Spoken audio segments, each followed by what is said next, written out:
Hello. I'm Helena, 28 years old, and even though I run a tech company worth millions, I still take the bus to work. My parents have never really understood why I choose to live simply, especially when I show up to our family dinners in jeans while my cousins flaunt their designer clothes. When Blake jokingly asked if I was still using public transport, I was surprised to see my antique watch catch my dad's attention. The expression on his face changed everything that evening. If you're watching this, please leave a comment about where you're from.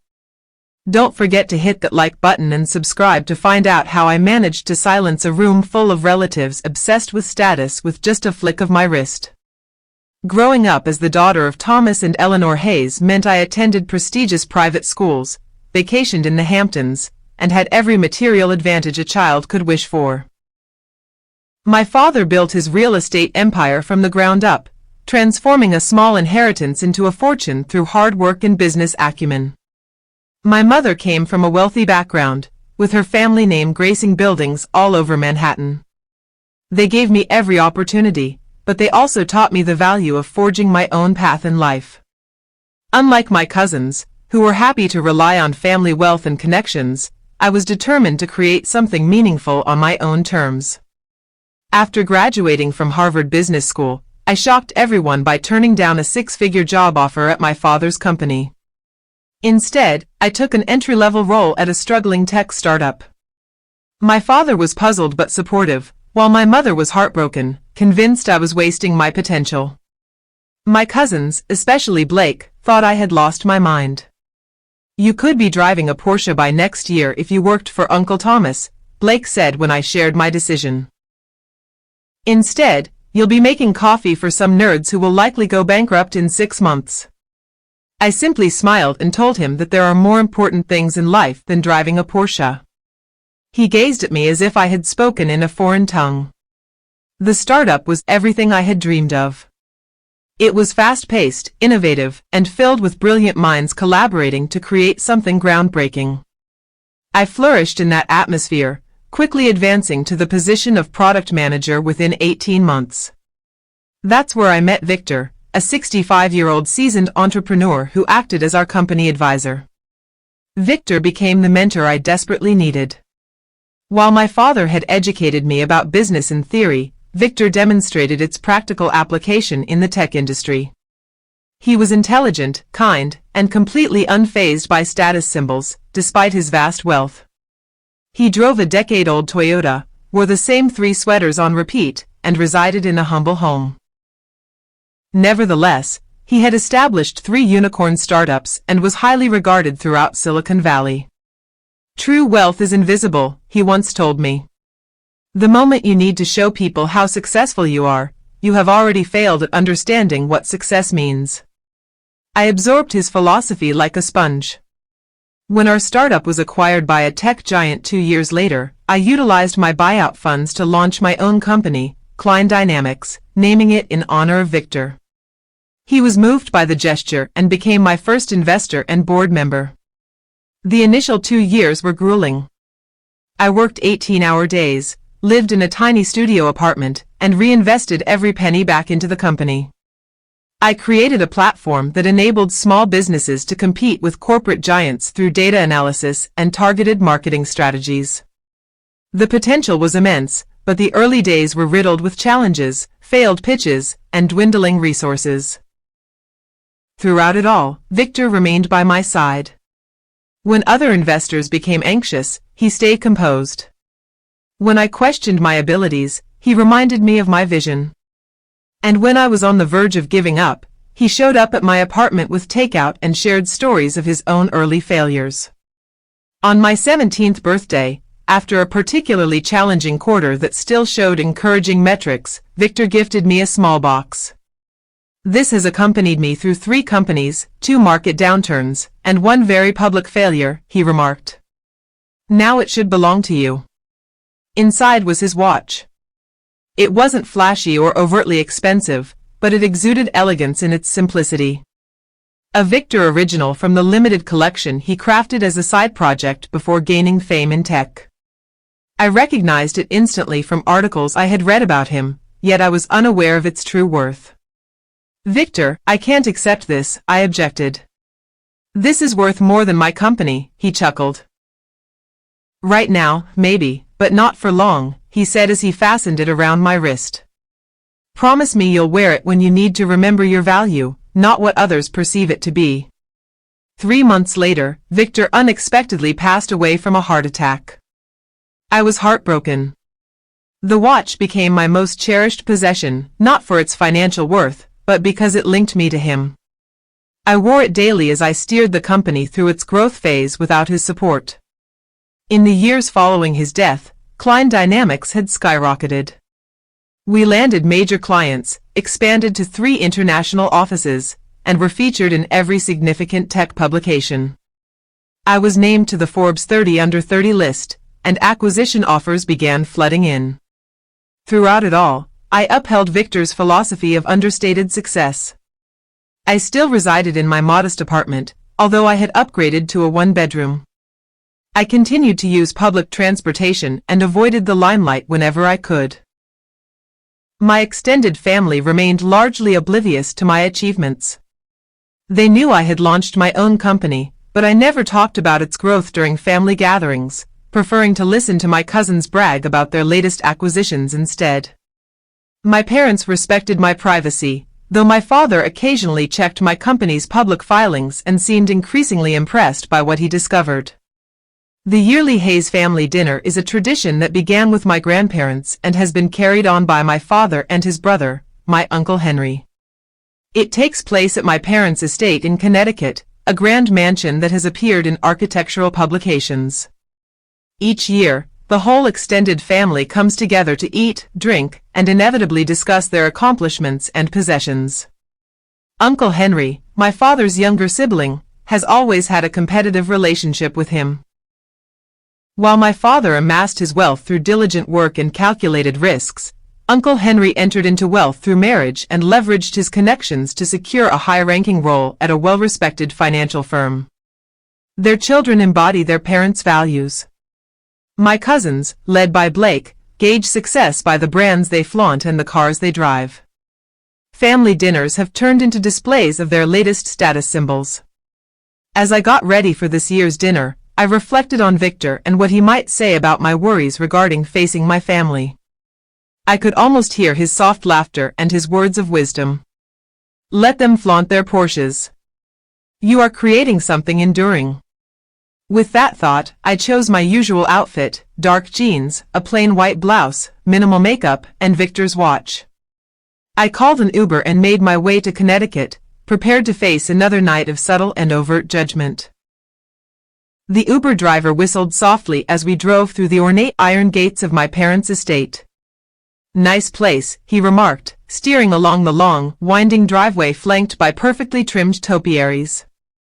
I nodded, my eyes on the familiar Georgian mansion appearing in the distance, its limestone exterior shimmering in the early evening glow. Returning here always stirred a complex mix of feelings within me. I felt pride in what my parents had accomplished, nostalgia for my childhood, and a hint of discomfort with the extravagance. You can drop me off at the front, I instructed the driver as we neared the circular driveway. A line of luxury cars was already parked in a prominent spot. I quickly noticed Blake's new Ferrari angled just right so that it couldn't be overlooked. Beside it stood Uncle Henry's Bentley, my cousin Amber's Range Rover, and a few other upscale vehicles belonging to different family members. My Uber, a sensible Toyota Camry, seemed quite out of place as it arrived at the grand entrance, complete with towering columns and large oak doors. I expressed my gratitude to the driver, tipped generously through the app, and stepped out into the crisp autumn air. Out of the corner of my eye, I noticed some movement at one of the windows. Blake was observing my arrival, likely taking note of my choice of transport with a hint of smugness. Before I could ring the bell, the grand front door swung open, revealing Santos, my parents' longtime butler. His formal demeanor softened into a warm smile upon seeing me. Miss Helena, welcome home, he greeted me kindly. Your parents are in the main salon with the other guests. Thank you, Santos, I replied, returning his smile. How are Maria and the kids? Very well, thank you. Diego started college this fall, the first in the family. That's wonderful, I said, genuinely pleased. I had assisted Santos's son with his application essays last year. He's studying computer science. Yes, he often speaks of you. Your encouragement meant a lot to him. I gently squeezed his arm before moving past him into the grand entry hall, which featured marble floors and a sweeping staircase. The sounds of conversation and classical music floated from the salon. I took a deep breath, squared my shoulders, and made my way toward the gathering. My mother was the first to spot me. Ella Hayes was a striking woman in her early 60s, looking elegant in a navy blue designer dress that likely cost more than most people's monthly rent. Her silver-streaked dark hair was perfectly styled, and her posture was impeccable. She excused herself from a conversation with my aunt and glided toward me. "Helena, darling," she said, air-kissing both my cheeks. She took a step back, quickly evaluating my outfit with a brief look. "You could have chosen the Chanel dress I gifted you for your birthday. It would have suited tonight perfectly." "This is more comfortable, Mom," I replied, giving her a genuine hug. She returned it, albeit a bit stiffly. "You look beautiful as always," she said with a sigh, though a smile followed. "At least that blouse is made of silk. Come over and greet everyone. Your cousin Blake just landed a significant account at the firm." Naturally, he did. Blake's successes were always highlighted right away, while mine often went unnoticed. I trailed behind my mother into the salon, a magnificent room with high ceilings, antique furnishings, and walls adorned with priceless art. Around 20 family members were already present, gathered in small clusters, champagne flutes in hand. My father was deep in conversation with Uncle Henry by the fireplace, but he glanced up as I walked in. Thomas Hayes was tall and distinguished, his once dark hair now mostly gray. Unlike my mother, who fully embraced the luxuries of wealth, my father exhibited a certain restraint. Yes, he drove luxury cars and owned several homes, but there was always a hint of discomfort about him at these formal family events, as if he hadn't completely shed his middle-class roots. "There is my girl," he said, breaking away from his brother and crossing the room to give me a proper embrace. His hug was warm and sincere, carrying the familiar scent of the cologne he wore throughout my childhood. "How was the drive up?" "Fine, Dad." "No traffic," I replied. He nodded, scrutinizing my face closely. "You look tired, working too hard." "Probably," I conceded, "but things are going well." "Glad to hear it," he lowered his voice. "Your latest quarterly filing was impressive. That contract with Johnson & Williams was quite a win." I blinked in surprise. "You noticed that?" He smiled slightly. "I keep an eye on you, even if you think I don't." He squeezed my shoulder. "I am proud of you, Helena. You're building something on your own terms." Before I could say anything, Uncle Henry came over with a cocktail in hand. "Helena, there you are. We were starting to think you had forgotten about us successful people." His laugh was just a tad too loud, and his smile didn't quite reach his eyes. "Hello, Uncle Henry," I replied, accepting his quick hug. "How are things at Westfield Financial?" "Booming. Absolutely booming. We just acquired a boutique firm in Boston, adding $2 billion to our portfolio management." He took a big sip of his drink. "But enough about me. How is your little startup doing? Still afloat?" My father frowned slightly at his brother's condescending tone, but I just smiled. "We are managing. Thanks for asking." "Good. Good. Persistence is key." He patted my arm in a patronizing way. "Blake is around here somewhere. He was made junior partner last month, the youngest in the firm's history." "That is wonderful," I said with as much enthusiasm as I could muster. "I will be sure to congratulate him." As if summoned by his name, Blake appeared at his father's side. My cousin was 32, conventionally handsome in the way of men who spend too much time at exclusive gyms and high-end barbershops.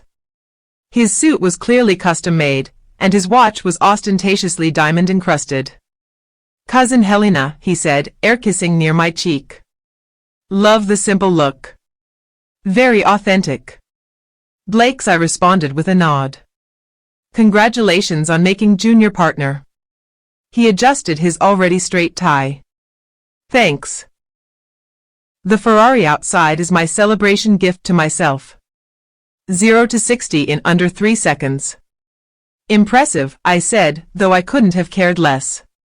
Victor's watch suddenly felt heavy on my wrist, a reminder of what truly mattered. My cousin Amber approached next, her high heels clicking against the marble floor. "Helena, oh my God, it has been ages." She hugged me with the excessive enthusiasm of someone who has already had several glasses of champagne. "I love what you have done with your hair. So natural." Amber was Blake's younger sister, 26, and already on her second husband. She was nominally employed in public relations, but her role appeared to mainly consist of attending charity galas and sharing updates about them on social media. "Thanks, Amber. You look great." "Just returned from Capri," she replied, tossing her luxuriously highlighted hair. "Alejandro has a villa there. You should check it out. 6 bedrooms, an infinity pool, and private beach access." She leaned in closer. "We're considering purchasing our own place nearby. Nothing too extravagant, just a modest €3 million getaway." I nodded politely as she elaborated on the features of Italian luxury real estate. Over her shoulder, I noticed my other cousins engaged in similar discussions. Justin was flaunting his new Rolex to his sister Madison, who was busy scrolling through pictures of her recent Maldives trip on her phone. Aunt Pamela was telling my mother about her newly renovated house in the Hamptons, stressing the challenge of finding trustworthy contractors who appreciated the value of imported Italian marble. The entire room buzzed with these exchanges of acquisition and success, a familiar melody of competitive wealth. I stood amidst it all, wearing Victor's watch, contemplating the conference call I had scheduled for the next morning with a non-profit organization eager to use our platform to connect homeless individuals with job opportunities. The stark contrast between these two worlds made me feel as though I was navigating parallel universes. A staff member appeared to announce that dinner was ready, offering a much-appreciated interruption. As we headed toward the formal dining room, my father walked alongside me. "You seem quiet tonight," he remarked. "Just a bit tired," I answered. "The end of the quarter is always hectic." He nodded and then quietly added, "I read about your housing initiative in the Times business section, providing your platform to affordable housing advocates pro bono. That was kind of you." I looked at him in surprise. He seldom mentioned specific details about my work. "It felt like the right thing to do," I replied simply. A flicker of approval seemed to shine in his eyes. "Your grandfather would have reacted similarly. He always remembered his roots." He took a moment to pause. "I haven't forgotten either, regardless of what Henry may believe." Just as I was about to reply, we stepped into the dining room where a table set for 24 sparkled with crystal silverware and elegant china. Name cards showed our seating placements, and I wasn't surprised to find myself seated between Blake and Madison. Another family dinner was officially underway. The first course was served without delay. Seared scallops drizzled with a citrus reduction, beautifully arranged on white porcelain dishes. The family settled into their chairs, wine glasses were filled, and the show began. These dinners always followed a familiar pattern. Achievements would be mentioned in passing. Acquisitions would be subtly brought up. Status would be established and reinforced. "Madison, that necklace is gorgeous," Aunt Pamela remarked to my cousin across the table. "Is it new?" Madison gently touched the diamond pendant at her neck. "Oh, this?" "Yes, Thomas surprised me after he finalized the Peterson merger. It's a 12-carat cushion cut. We had it custom designed by that jeweler in the city, the one who works with all the celebrities." "How thoughtful," my mother replied. "Speaking of mergers, Henry, I heard Westfield is considering that firm in Chicago. Uncle Henry dabbed his mouth with his napkin before responding. Yes, negotiations are nearing completion. Blake has played a key role in the due diligence process.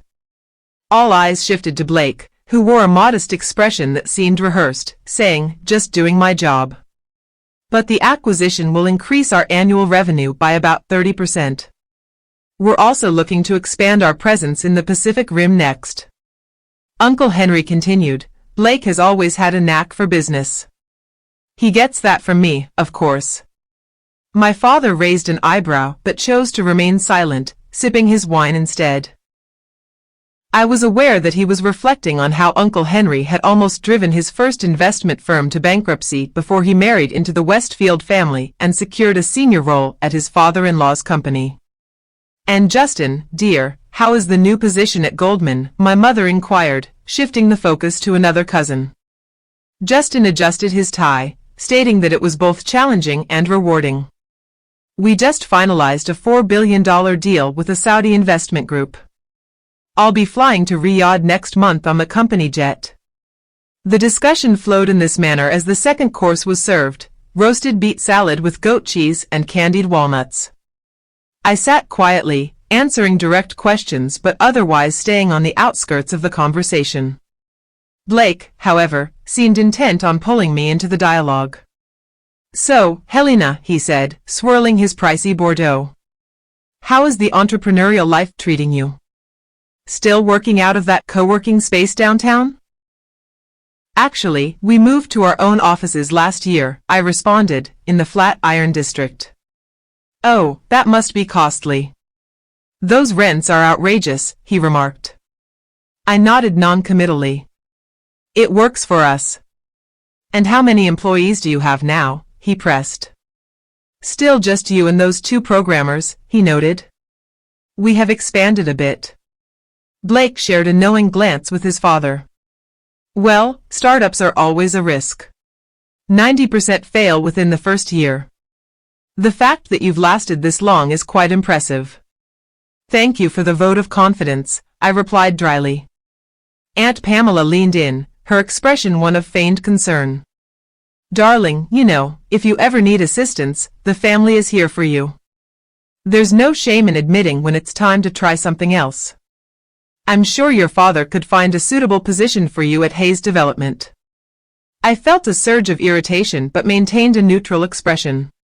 "That's very kind, Aunt Pamela. But we are doing fine." "Of course, dear," she said, patting my hand in a manner that implied she didn't believe me. "I just have some concerns. A young woman ought to focus on stability and planning for the future. Take Madison, for instance. She and Thomas recently bought that beautiful brownstone in Brooklyn Heights." Madison was glowing with happiness. "The renovations are quite expensive, but it will definitely pay off. We are adding a wine cellar and a home theater. You should visit once it's all done, Helena. It might spark some inspiration for you." I managed a tight smile. "That sounds lovely." "You know," Uncle Roger interjected from further down the table.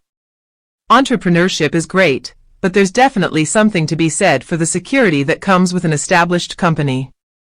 My college roommate ventured into the startup world. He was a bright guy with what seemed like a solid idea. He invested every penny he had into it. Now, he's running a branch of Bank of America in New Jersey. Several family members nodded knowingly at this cautionary story. "I recall when you first mentioned starting your own business," Blake said, slicing into his perfectly cooked salmon as the main course was served. "What was it again?" "Some sort of data analysis for small businesses." "That's correct," I replied, taking a bite of my meal. "It seems like a limited market," he noted. "Small businesses typically don't have much budget for that kind of service. Now, if you were aiming for enterprise clients," he trailed off, shaking his head slightly. "We have a diverse client base," I stated simply. Blake wasn't discouraged. "I just have concerns about the long-term viability, especially in this economy." Venture capital has significantly decreased since interest rates rose. I thought about the $20 million in funding we secured last quarter and the offers from 3 major VC firms that I was currently evaluating. We managed just fine. My father cleared his throat.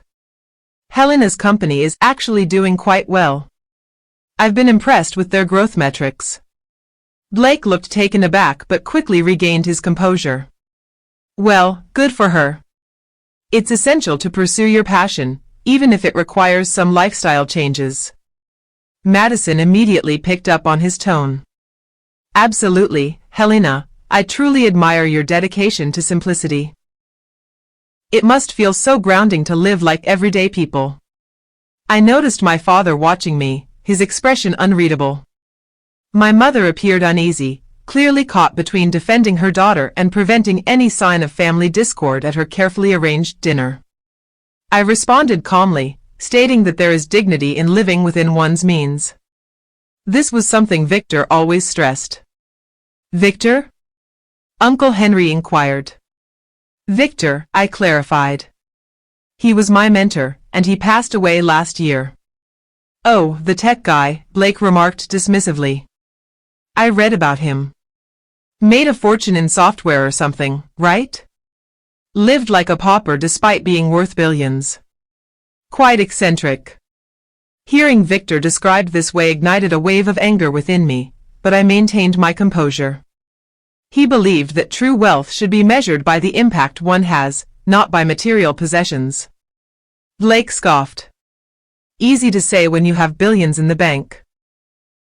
I bet he still flew private and owned homes all over the globe.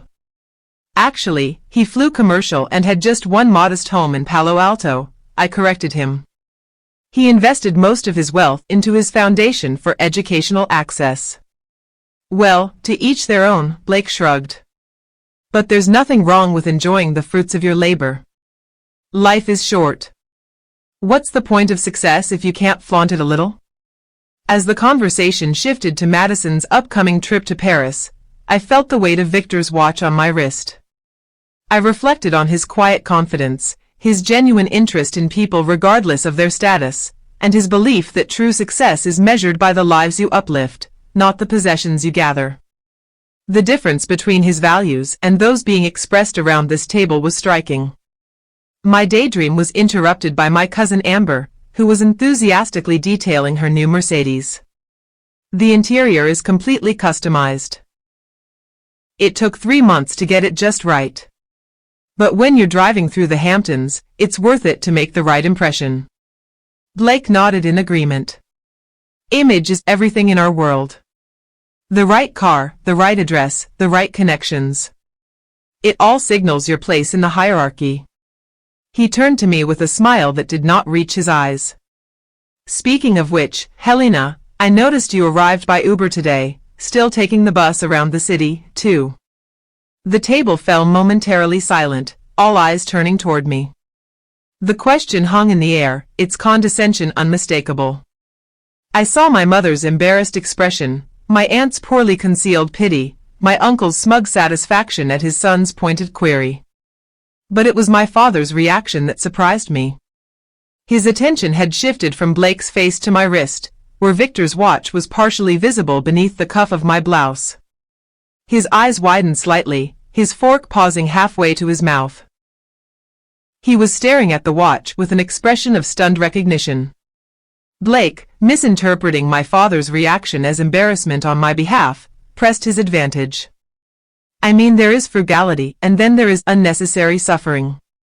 Public transportation in New York can be so unpredictable, not to mention the types of people you encounter. I opened my mouth to respond, but at that moment my father found his voice. Is that what I think it is? My father asked, his voice cutting through Blake's commentary.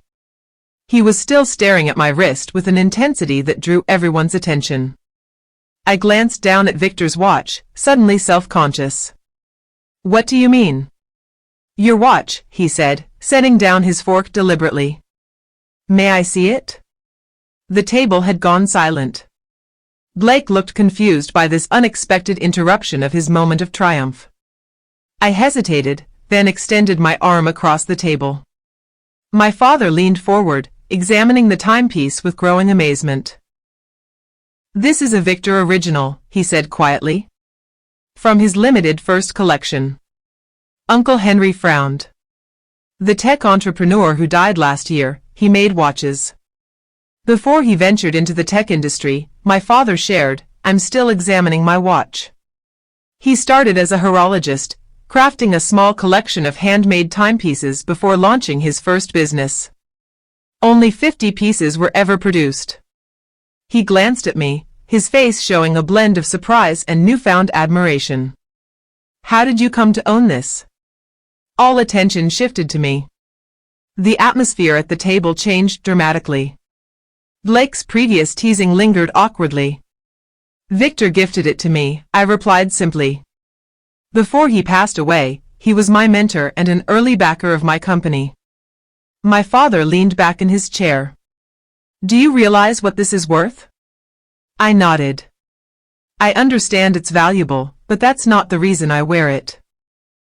"That," my father remarked, now addressing everyone at the table, "is a $2 million watch, possibly even more due to its provenance, especially since Klein's passing has made his collection even more desirable." A collective gasp swept through the table. Blake's jaw literally dropped. Madison's fork clattered to the table. Aunt Pamela began to cough on her wine. "Oh, this old thing," I said with a nonchalant shrug, slightly pulling back my sleeve to showcase the watch better. "I wear it daily." Victor believed that beautiful items should be enjoyed, not tucked away. My father shook his head in disbelief. "The craftsmanship is remarkable. Each piece was completely handmade by Klein himself. The movement is based on a groundbreaking design of his own invention.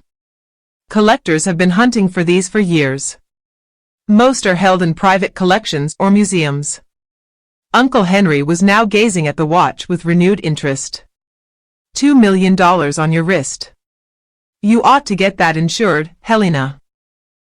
"It is," I reassured him. "Victor took care of that when he presented it to me. He mentioned it was the first creation that truly mattered to him." Blake had regained enough composure to rejoin the discussion. His tone had completely changed. "I had no idea you were connected to Victor. He was a legend in the field." "He was more than just that," I said softly. "He was a friend. He had faith in what I was creating when very few others did." This was precisely what Uncle Henry inquired about, his earlier skepticism now replaced with genuine interest. "You've always been somewhat vague regarding your company." I took a sip of water, pondering how much to disclose. Victor had always recommended strategic transparency. Maybe it was time to share more. "We developed a proprietary algorithm that assists businesses in optimizing their operations through predictive analytics," I explained. "We initially focused on small businesses because they were underserved in this area, but we have grown significantly. We now collaborate with several Fortune 500 companies, 3 major healthcare systems, and the federal government." My mother blinked in astonishment. "The federal government? You never mentioned that before." "The contract was finalized last month," I replied. "We will be rolling out our platform across multiple agencies over the next year. It is our largest deal to date." "How large?"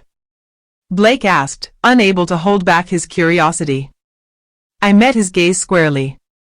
$900 million over 5 years. Another stunned silence enveloped the table. My father looked at me with open pride. Now, my mother seemed utterly perplexed. "But you still live in that tiny apartment in the city," she said, confusion clear in her voice. "And you take the bus?" I smiled.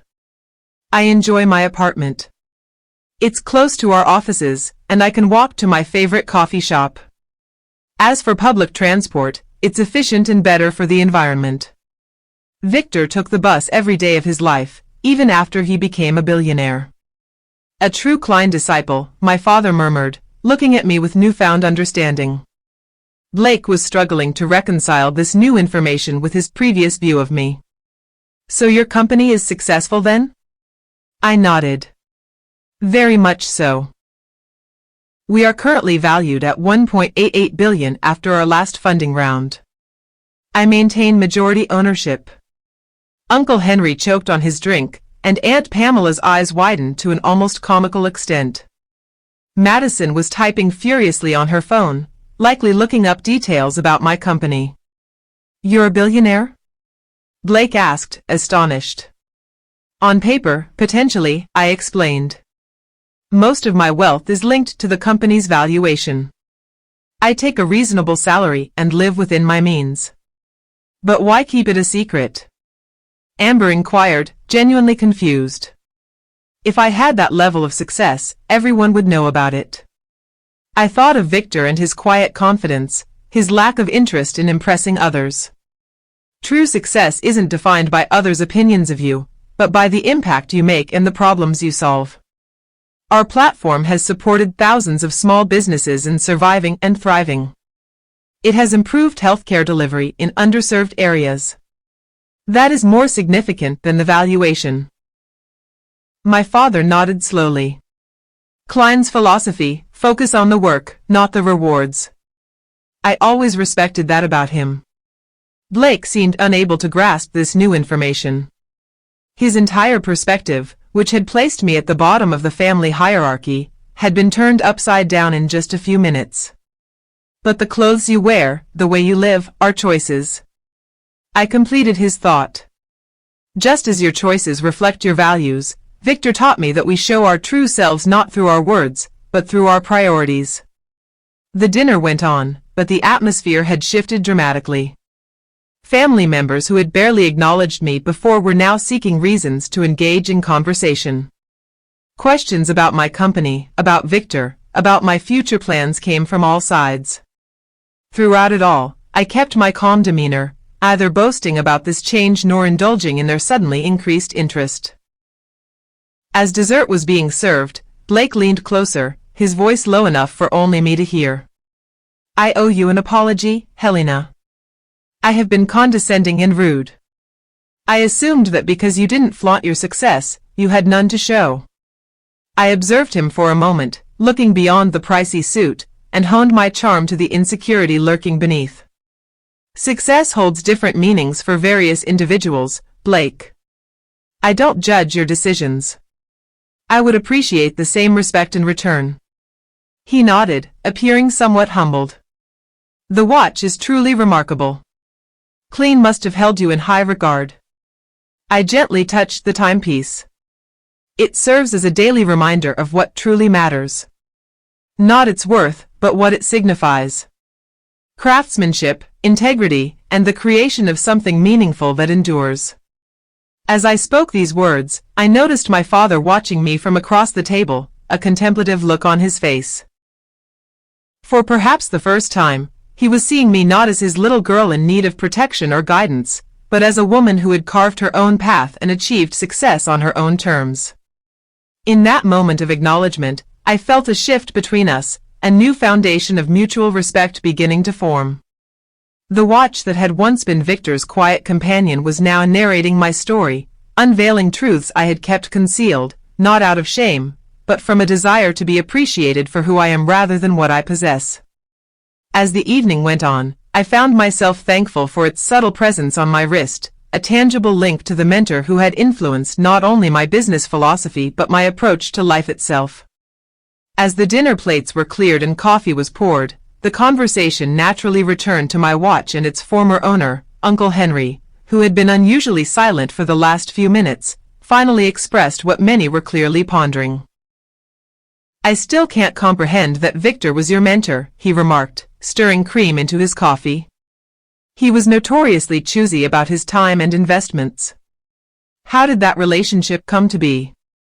All eyes turned to me once more. Even the staff paused in their tasks, sensing that something important was happening at the table. My father leaned in a bit, clearly eager to hear the entire story himself. I met Victor at Innovate Tech, the startup where I was employed. After I graduated, I started working there. He was brought on as an advisor during a particularly tough quarter. The company was depleting its funds rapidly, and our product development had come to a standstill. I recall that company, Blake interjected. They were eventually acquired by Google, right? I nodded. For $300 million, but at that moment, we were on the brink of failure. Victor stepped in and completely changed our strategy. He had this knack for cutting through the noise and pinpointing the core value proposition. That was his brilliance. My father concurred. I once heard him speak at a conference. His clarity of thought was remarkable. He noticed that I posed different questions than the rest of the attendees. I went on. After one particularly heated meeting, he invited me to join him for coffee. We ended up chatting for 3 hours. By the end of that discussion, he had offered to mentor me. Just like that, Uncle Henry asked with skepticism. Victor made swift decisions when he saw potential, I clarified. He later told me that he saw something in me that reminded him of himself at my age, a unique perspective on problem solving. My mother, who had been unusually silent, finally chimed in. And he invested in your company when you launched it. He was my first investor, I confirmed. $500,000 based on a handshake. No formal pitch, no elaborate business plan. He said he was investing in me, not just the concept. That's not how business usually operates, Uncle Henry remarked, unable to conceal his disapproval of such unconventional methods. I smiled. Victor was anything but typical. He believed that the greatest innovations stem from trust and freedom, rather than rigid frameworks and endless paperwork. He provided me with that initial funding and encouraged me to create something meaningful. His only stipulations were that I retain control of the company and that I allocate a portion of any profits to assist others. The foundation you set up last year, my father remarked, nodding in understanding. The one aimed at tech education in underprivileged communities. That was part of your deal with Clean. Yes, I replied, taken aback that he was aware of it, although I would have pursued it regardless. Victor taught me that success brings responsibility. Madison, who had been browsing on her phone during our conversation, looked up with astonished eyes. According to Forbes, Klein Dynamics is expected to hit a valuation of $3 billion by the next quarter. There are whispers of an IPO, she gazed at me. You named your company after him. It felt fitting, I stated simply. His philosophy underpins everything we do. But why hold on to all of this? So, Private Aunt Pamela inquired, vaguely gesturing towards my simple clothing. You could be residing in a penthouse, driving luxury cars, enjoying the finest things in life. I pondered how to convey a mindset so different from the one prevailing at this table. When Victor gifted me this watch, he shared something I will always remember. He said, "The moment you feel the need to prove your worth to others is the moment you have forgotten what you are truly worth." I do not need to showcase my success to affirm it. My father nodded slowly, a newfound appreciation in his gaze. Clean always recognized that true power lies in understanding your value without seeking external validation. That's why he earned respect even from his rivals. Exactly. I concurred. And he embodied that philosophy daily.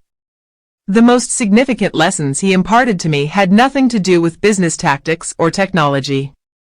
They revolved around integrity, purpose, and the responsibility that accompanies success. Blake, who had been unusually quiet, finally chimed in. So the watch must hold immense sentimental value beyond its monetary worth. It is invaluable to me, I affirmed. Victor wore it while establishing $3 billion companies. He mentioned it kept him grounded, reminding him of the craftsmanship and patience needed to create something of enduring value. And now you wear it while you build your own empire, my father noted with a slight smile. I shook my head. Not an empire, but a solution. Our platform enables businesses to operate more efficiently, which helps save jobs, cut down on waste, and enhance working conditions. The valuation is merely a byproduct, not the objective. Uncle Henry appeared doubtful, Yet my father was nodding with increasing comprehension. I could sense a change in the way he regarded me. A newfound respect, mixed with what might have been regret for not recognizing this aspect of me earlier. The federal contract you mentioned, he remarked, was the one announced last month aimed at modernizing agency operations and minimizing governmental waste. Yes, I affirmed. We outperformed several major tech companies for the bid. Our solution is projected to save taxpayers around $12 billion over a decade while enhancing service delivery. That was your company, Uncle Henry exclaimed. It was all over the financial news. They never mentioned your name. I prefer to maintain a low profile, I explained. Our work speaks for itself. But surely now, with this level of success, you will elevate your lifestyle. Aunt Pamela insisted, still seemingly unable to grasp my choices. Perhaps a nicer apartment at the very least. I smiled politely. I enjoy where I live. It is convenient and has everything I need. Victor resided in the same modest house for 30 years, even as his net worth soared to billions. He taught me that excessive consumption rarely correlates with greater happiness. So, you just work all the time? Madison inquired, her tone implying she found the idea disheartening. I work on things that are important to me, I clarified. But I also travel extensively, volunteer, and spend time with friends who appreciate me for who I am, not what I possess. My life is very fulfilling. And the foundation? My father asked. Tell us more about that. I felt a genuine smile spread across my face. This was something I was truly proud of. The Klein Foundation for Technological Equity. We offer extensive technology education and mentorship to students from underprivileged communities, along with full scholarships, necessary equipment, internships, and continuous support. Our initial group of 50 students is currently halfway through the program. They are remarkable. 50 students, Uncle Henry remarked, that seems small for someone of your resources. We're just beginning, I clarified. The program is rigorous and tailored to each individual. We aim to fine-tune our methods before scaling up, but our vision for the next decade is to impact 10,000 students each year nationwide. 10,000 lives transformed. My father reflected. That represents a considerable legacy, far more meaningful than any material possession. I concurred. Victor recognized that his true pride lay not in the businesses he established, but in the individuals he nurtured and the opportunities he provided. As our coffee came to an end and the family started to head towards the library for after-dinner drinks, I sensed a noticeable shift in how they interacted with me. There was a new nuance in their behavior, a re-evaluation of my role within the family structure. It was precisely what I had always wished to avoid, being appreciated for my wealth rather than my character. Blake approached me as we strolled down the hallway adorned with family portraits. I feel like I need to completely rethink everything I believed about you, he confessed. All this time I was feeling sorry for you, thinking you couldn't afford the lifestyle the rest of us have. And it turns out you could buy and sell most of us multiple times over. I paused and turned to face him squarely. That is exactly why I refrain from discussing my company's worth or my personal finances, Blake. I do not wish to be treated differently because of my financial status. It is the least fascinating aspect of who I am. He appeared genuinely confused. But isn't that what we all desire? Recognition of our success, acknowledgement of our accomplishments. I receive all the recognition I need from witnessing our platform make a positive impact on the businesses that utilize it, I replied. Observing our foundation students flourish, and knowing that Victor would be proud of what I've created, Blake looked at my watch and then back at me. I believe I have much to learn from you, Helena. For the first time that night, his words felt entirely genuine. The family had moved to the library, a room adorned with wood paneling, towering bookshelves, leather chairs, and a well-stocked bar. Conversations had broken into smaller clusters, and I noticed I was now being included in discussions that would have previously left me out. Uncle Henry suddenly wanted to hear my views on market trends. Aunt Pamela was eager to introduce me to her friend who managed a charitable foundation. Even Justin, who had hardly acknowledged me at past gatherings, was inquiring about possible investment opportunities. I took a glass of whiskey from the bar and found a quiet spot, needing a moment to digest the evening's changes. The revelation of my success had shifted the family dynamics in ways that both amused and unsettled me. I was still the same person I had been when I arrived by Uber hours ago, yet I was now being treated in a completely different manner.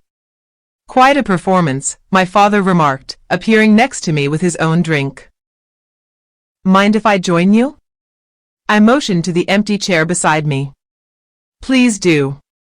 He sat down, taking a thoughtful sip of his scotch. "You know, I always admired your wish for privacy and your independence, but I had no idea you were keeping so much under wraps. Would it have changed anything if you had known?"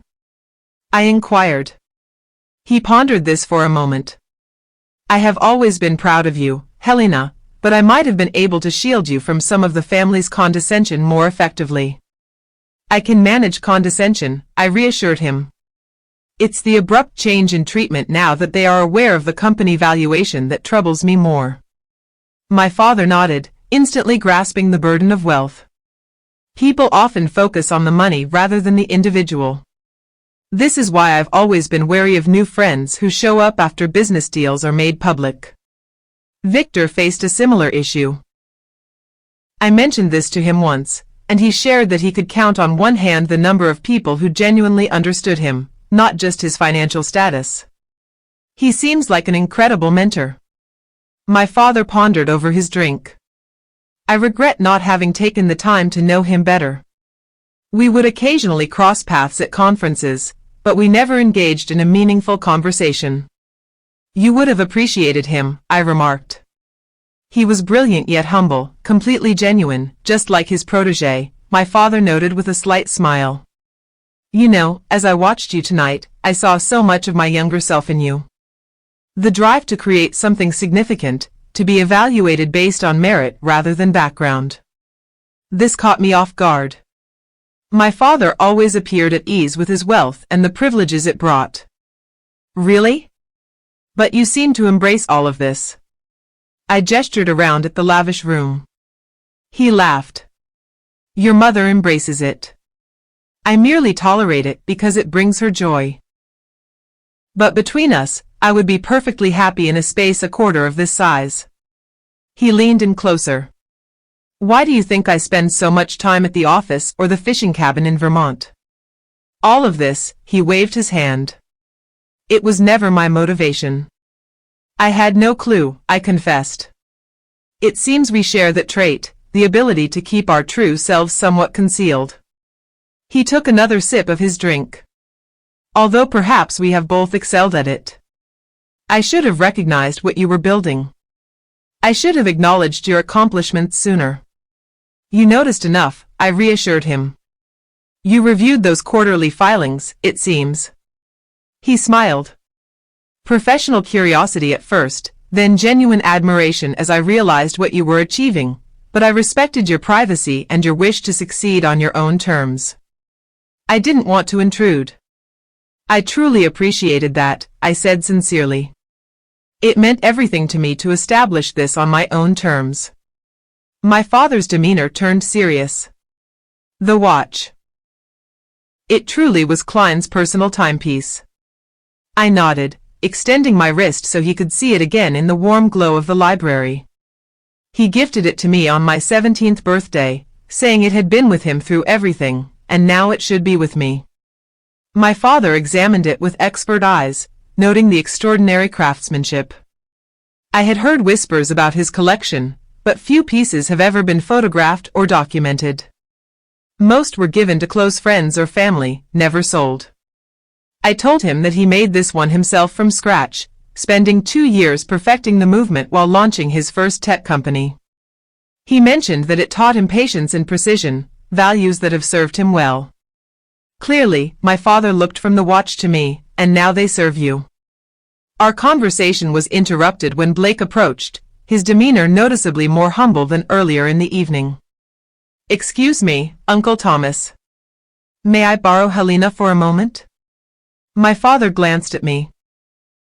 I nodded, and he stood. Of course, I should check on your mother anyway. She is probably already planning how to redecorate your childhood bedroom now that she knows you can afford priceless art. He winked at me before walking away. Blake took the empty seat, his usual confidence diminished.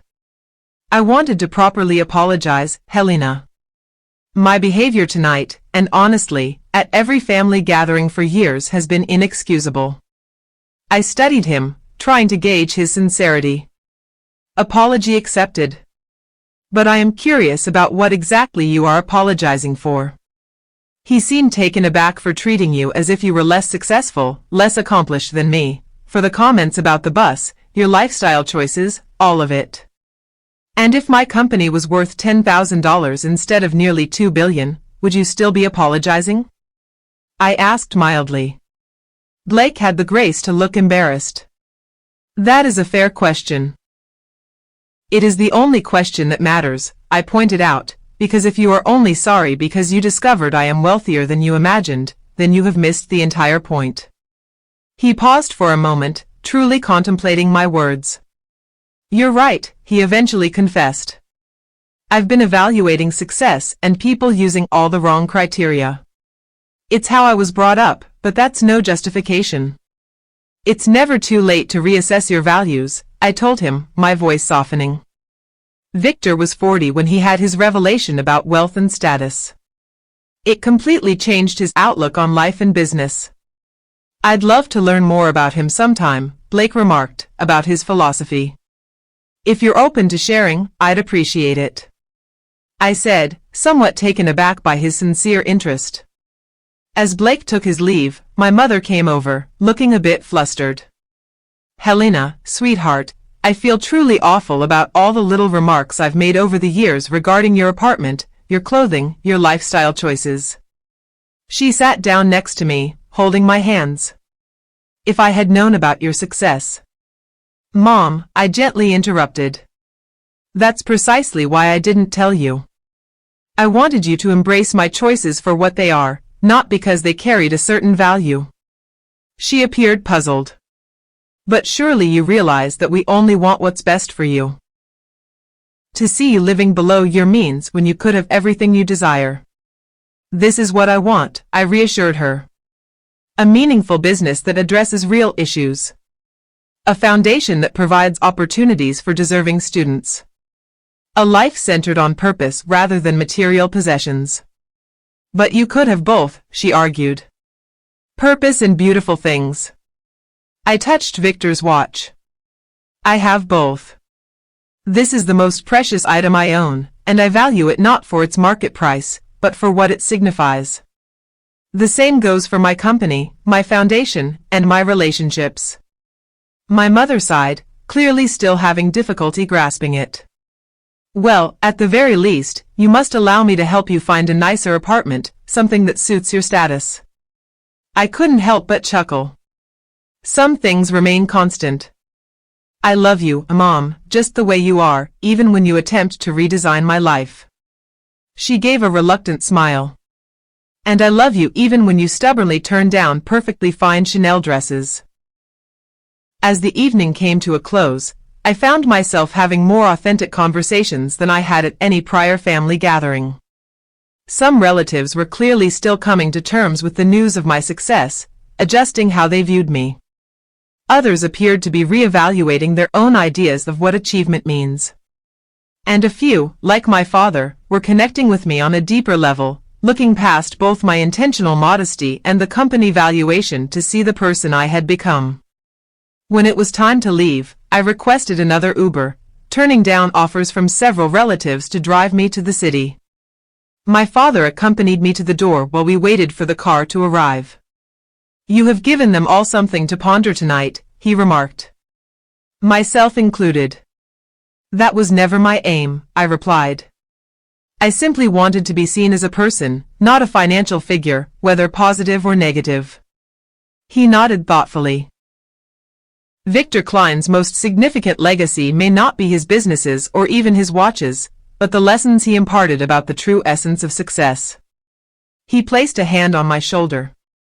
I would love to see your office sometime, meet your team, and learn more about what you are creating. I would appreciate that, I said, genuinely happy with the idea. How about next week? I could give you a tour and introduce you to everyone.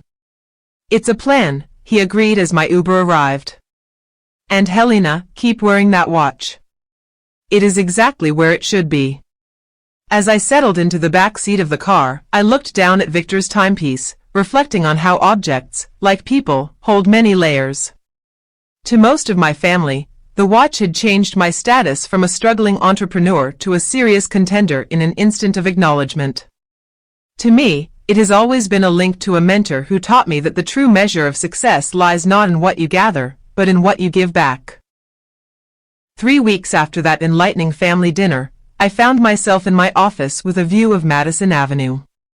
The office was sleek yet simple, featuring glass walls, clean lines, and practical furniture. There were no pricey artworks on display, just enlarged photos of our team collaborating with clients, serving as visual reminders of the real individuals affected by our technology. My father's visit had exceeded my expectations. He arrived early, took a comprehensive tour, met my executive team, and posed insightful questions about our technology and business model. I felt a sense of pride as I watched him interact with our developers, genuinely interested in their work and vision. By the end of the day, he was swapping contact details with our CTO, planning to connect him with potential partners. "You've created something extraordinary here," he told me as we gazed out over the city from our rooftop deck. "Not just the technology or the business, but the culture. These people are passionate about what they do." I responded that this was always the aim, to build something significant, something that truly matters. Now, as I went over the final plans for our foundation's new headquarters, I thought about how much had transformed since that dinner. My daily routine remained mostly unchanged, but my relationships with my family had evolved. My father and I now chatted several times a week, discussing business strategies, foundation projects, and occasionally diving into the nuances of watch collecting, a shared interest we had uncovered. My mother had finally come to terms with the fact that I wouldn't be moving into a penthouse anytime soon, although she had managed to sneak a few designer items into my wardrobe for special occasions. The most unexpected change was in my relationship with Blake. True to his promise, he reached out to delve deeper into Victor's philosophy. We met for coffee several times, and I was impressed by his sincere wish to rethink his priorities. He even started volunteering with a local youth coding program, uncovering a knack for teaching that surprised us both. The overall family dynamic had also evolved. At a cousin's birthday party the weekend before, I noticed a shift away from a focus on material possessions towards more meaningful conversations. Whether this change would endure was uncertain, but it was a hopeful beginning. My assistant lightly knocked on my door, breaking my train of thought. "Your 2 o'clock is here. The high school student you mentioned." "Send her in," I replied, standing to welcome my guest. Zoe entered my office with a hint of nervousness, a 16-year-old with bright eyes and a determined posture. She had applied to our foundation's mentorship program with an impressive proposal on using data analytics to tackle food insecurity in urban areas. "Miss Hayes," she said, formally extending her hand. "Thank you so much for meeting with me. Please, call me Helena," I corrected her, gently motioning for her to sit down. "I was really impressed by your application, Zoe. Your method of mapping food deserts using various data points was quite innovative."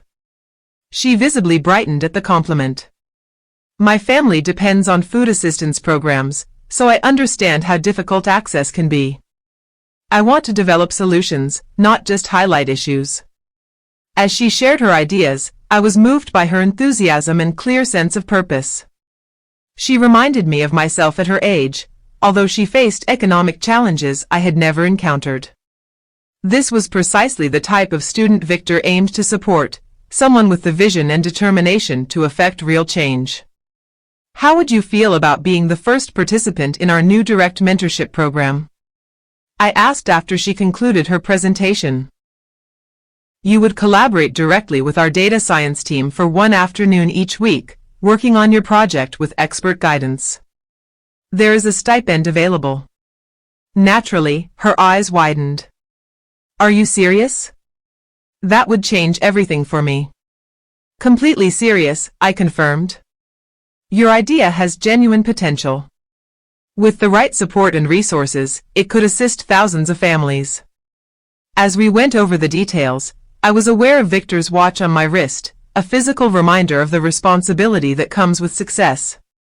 By helping Zoe develop her project, I was honoring his legacy in the most significant way possible by creating opportunities for the next generation of problem solvers. After Zoe left, practically floating with excitement, I called my father to share the news about the new mentorship initiative. He listened attentively, then surprised me with his response. I would like to contribute to the foundation, he said. Not just financially, though that too if necessary, but with my time. I have experience that could be valuable to these young entrepreneurs. That would be fantastic, I told him, genuinely touched by the offer. The students would gain immensely from your business expertise. And I believe I would gain from their fresh perspectives, he replied. Your dinner revelation did more than just astonish the family, Helena. It prompted me to reassess how I measure success in myself and in others. I want to be part of creating something that endures beyond balance sheets and property portfolios. As we wrapped up plans for his involvement, I reflected on how one evening, one moment of truth, had created ripples that continued to spread outward. My choice to live by Victor's philosophy had impacted not only my own life but increasingly the lives of those around me. Later that evening, as I took the subway home, I observed the diverse faces of my fellow passengers. A construction worker still dressed in his work clothes, a nurse in scrubs, students carrying backpacks, and a woman in a business suit similar to mine. Each person has their own story and their own definition of what is important. Victor navigated the world this way, focusing on people instead of positions, valuing substance over material possessions. That night in my apartment, I removed the watch and held it in my hand, feeling its weight and significance. It had transformed into something much more than just a timepiece for me. It served as a compass for my decisions and priorities, reminding me that true wealth is found not in what you own, but in what you give back, not in how others see you, but in how you embody your values. The watch would never be displayed in a museum or locked away in a safe. It would keep me company through board meetings and foundation events, family dinners, and quiet evenings. It would mark the hours of my life just as it had marked Victor's, witnessing the creation of something meaningful and enduring. As I got ready for bed, my phone buzzed with a message from Blake. He had just completed his first solo teaching session at the coding program and was thrilled by the experience. I think I finally grasped what Victor meant about valuing impact over image, he wrote. Thank you for showing me a different way to define success. I smiled as I typed my reply, reflecting on how authentic connections and genuine purpose are the true indicators of a life well lived. The watch had caught my father's attention at that pivotal dinner.